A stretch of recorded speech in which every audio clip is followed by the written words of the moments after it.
मशरक़ वस्ता में जंग फैल गई। ईरान का अमेरिका के खिलाफ ऑपरेशन बशारत अल फतह का आगाज। कतर में अमेरिकी अहदाफ पर हमला। ईरान की जानब से कतर में अमेरिकी एयरबेस पर 6 मिसाइल दागे गए। दोहा में धमाके, शोले बुलंद। कतर में मिसाइल डिफेंस सिस्टम फाल। ईरानी हमलों के बाद कतर, यूएई और बहरीन में हाई अलर्ट। कतर, मुत्तहिदा अरब अमारात, बहरीन, इराक और कुवैत ने भी अपनी फ़ज़ाई हुदूद बंद कर दी। कतरी हुक्काम के मुताबिक एयर डिफेंस सिस्टम से अल उदैद एयरबेस पर मिसाइल हमला नाकाम बना दिया गया। कोई नुकसान नहीं हुआ। जवाबी इक़दाम का हक महफूज रखते हैं। तमाम फरीकों से तनाज़े का सियासी हल तलाश करने की अपील।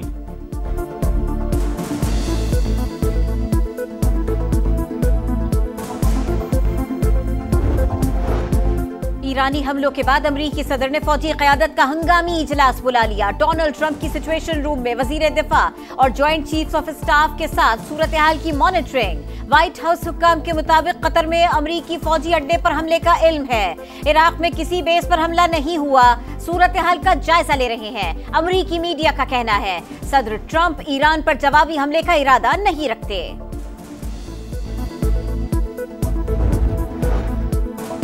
कतर में अल उदैद अमरीकी अड्डे पर 14 मिसाइल दागे। ईरानी पासदारान इनकलाब का दावा। वीडियो जारी। कहा फर्दो जौहरी तनसीब पर गिराए गए बमों की तादाद के बराबर मिसाइल दागे गए।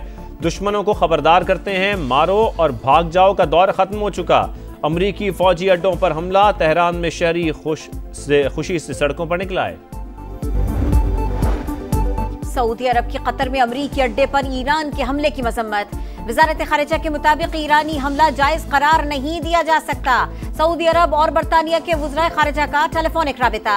मशरिक़ वस्ता में जंग की सूरत हाल पर बातचीत की गई। दोनों रहनुमाओं का कशीदगी को कम करने के लिए सिफारती कोशिशों को तेज करने पर इत्तफाक। यूएई और बहरीन की भी कतर में अमरीकी अड्डे को निशाना बनाने की मजम्मत।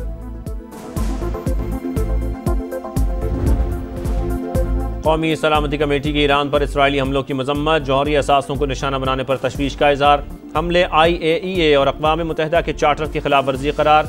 एलामिया के मुताबिक फ़ौजी इक़दामात ने ईरान अमरीका मुज़ाकरात के अमल को सबूताश किया।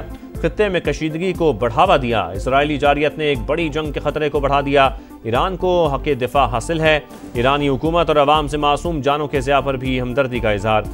वज़ीर आज़म शहबाज शरीफ के ज़ेर सदारत इजलास में फील्ड मार्शल समेत अस्करी और सियासी क़यादत की शिरकत। मुल्क की दाखिली और सरहदी सिक्योरिटी सूरत हाल पर गौर।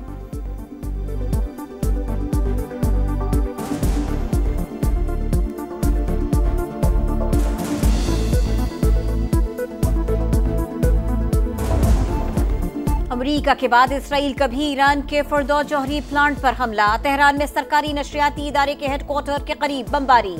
अवीन जेल, शाहिद बेहश्ती यूनिवर्सिटी और फौजी अहदाफ को निशाना बनाया। 2 फौजी ठिकानों पर हमले। शहीद सिक्योरिटी एहलकारों की तादाद 10 हो गई। शहदा में इस्लामी इनकलाब गार्ड कोर के 7 अरकान और 2 फौजी शामिल। वस्ती और जुनूबी इलाकों में कई इमारतों को नुकसान पहुंचा। ईरान का जवाबी वार। खुर्रमाबाद में इसराइली ड्रोन मार गिराया। सेऊनी रियासत पर खैबर शिकन, अम्माद, कदर और फतेह 1 मिसाइलों से हमले।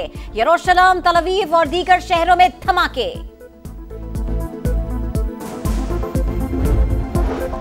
इसराइल ने बहुत बड़ी गलती कर दी। उसे मजीद सजा दी जाएगी। ईरानी सुप्रीम लीडर का हौसला बुलंद।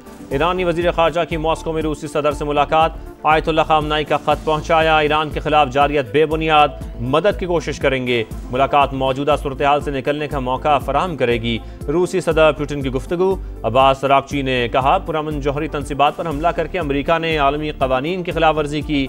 जवाबी कार्रवाई जायज हक है।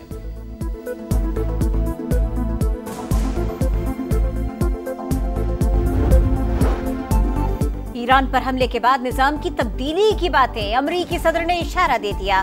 कहा रिजीम चेंज की इस्तिलाह सियासी तौर पर दुरुस्त नहीं समझी जाती, लेकिन हुकूमत अगर ईरान को अजीम बनाने में नाकाम है तो फिर निजाम तब्दील क्यों ना हो। ट्वीट में लिखा हमारे हमले दुरुस्त और हदफ पर थे। अमरीकी फौज ने शानदार महारत का मुजाहिरा किया। तर्जुमान व्हाइट हाउस का कहना है ईरान बातचीत से इनकार करे तो अवाम हुकूमत ताकत से छीन ले। यकीन है ईरानी जौहरी तनसीबात मुकम्मल तौर पर तबाह हो चुकी। ईरान का अपनाए हॉर्मुज़ को बंद करने का फैसला बेवकूफी होगी। इसराइल ने फ़लस्तीन, लबनान और यमन पर हमले किए। अब ईरान की बारी आ गई। खामोश रहे तो कल हमारे लिए बोलने वाला कोई नहीं होगा। बिलावल भुट्टो ने खबरदार कर दिया, ईरान की जौहरी तंसीबात पर हमला आलमी कवानीन की खिलाफ वर्जी करार। कहा इसराइल ने झूठ की बुनियाद पर ईरान पर हमला किया। नेतन्याहू ने अमरीका को इराक जंग की तरह ईरान पर हमले के लिए भी बरगलाया। इसराइली हुकूमत की खत्ते में जारियत को रोकना नागुज़ीर हो चुका। मोदी नेतन्याहू की सस्ती कॉपी करार। भारत सिंतास मुआहदा मान ले या जंग के लिए तैयार रहे। चेयरमैन पीपल्स पार्टी की दुश्मन को भी ललकार। मजीद कहा, हमारे दरियाओं पर डैम बनाने की कोशिश की तो पाकिस्तान जंग करेगा। पाक फौज दुश्मन को एक और इबरतनाक शिकस्त देगी।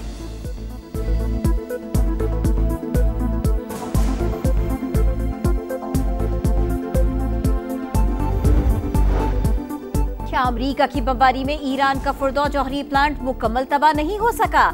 इसराइल के प्लांट पर दोबारा हमले के बाद सवालात पैदा हो गए। फुर्दो जौहरी प्लांट पर कितना नुकसान हुआ, मुआयने के लिए जंग रोकी जाए। सरबराह IAEA की अपील। कहा, हमले के बाद साइट पर बड़े बड़े गड्ढे देखे गए हैं। इस्फहान न्यूक्लियर कॉम्प्लेक्स की सुरंग के दाखिली रास्तों को निशाना बनाया गया। राफेल ग्रोसी का मुज़ाकरात पर जोर। आबनाए उर्मज़ बैनुल-अक़वामी तिजारत के लिए अहम रास्ता। तनाज़ात से ना बचा तो आलमी इक़्तिसादी तरक्की पर गहरे असरात मुरत्तब होंगे। तर्जुमान चीनी वज़ारत ख़ारजा की न्यूज़ ब्रीफिंग। फ़रीक़ैन से तहम्मुल की अपील। ट्रंप और नेतन्याहू हमें तीसरी आलमी जंग की तरफ ले जा रहे हैं। यूरोपीय पार्लियामेंट में स्पेनिश खातून रुकन का जारहाना खिताब। इसराइल और अमरीका इंसानियत के लिए सबसे बड़ा खतरा करार। ईरान से इज़हार यकजहती के लिए दुनिया भर में मुजाहरे। व्हाइट हाउस के बाहर एहतजाज। Los Angeles, New York, Canada, Germany और पेरिस के अवाम भी सड़कों पर।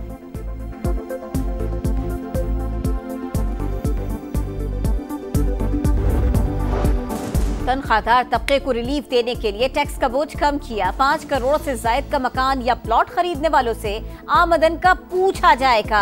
10 करोड़ से जायद कमर्शियल जायदाद, 70 लाख से जायद की गाड़ी खरीदने वालों को भी जवाब देना पड़ेगा। पेंशन इक़दामात के तहत ग्रेजुएटी पर कोई टैक्स नहीं लगाया गया।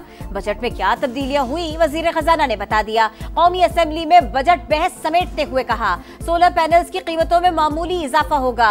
इलेक्ट्रिक व्हीकल पॉलिसी पर मुशावरत जारी है। सनती पॉलिसी का ऐलान जल्द किया जाएगा। बिलावल भुट्टो का वफाकी बजट को सपोर्ट करने का ऐलान। ज़राई इमरजेंसी नाफिज करने का मुतालिबा।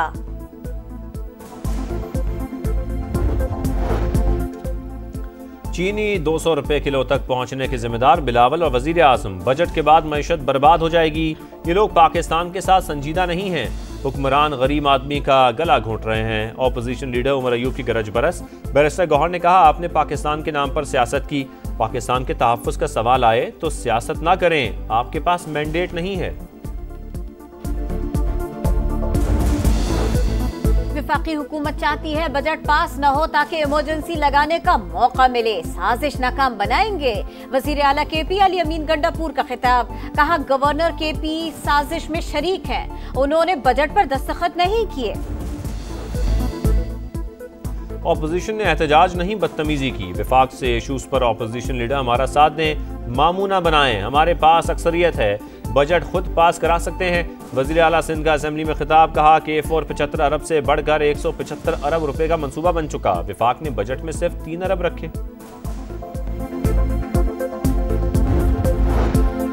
9 मई के जलाओ घेराव समेत 8 मुकदमात में बानी को रिहाई मिलेगी या नहीं, लाहौर हाई कोर्ट महफूज फैसला आज सुनाएगी। बानी के वकील सलमान सफदर की दौरान समाअत अदालत से जमानत बाद अज गिरफ्तारी मंजूर करने की इस्तदा। प्रोसिक्यूशन की मुखालिफत। पाकिस्तानी फ़ज़ाई हदूद 23 जुलाई तक भारतीय तैयारों के लिए बंद। मजीद 1 माह की तौसीह नोटिस जारी। भारतीय रजिस्टर्ड या लीज पर लिए गए तैयारे भी फ़ज़ाई हदूद इस्तेमाल नहीं कर सकेंगे। कसम इस्राइली दरिंदगी न थम सकी। खान यूनुस, रफा, नसीरात और अल मवासी में बमबारी। मजीद 21 फलस्तीनी शहीद हो गए।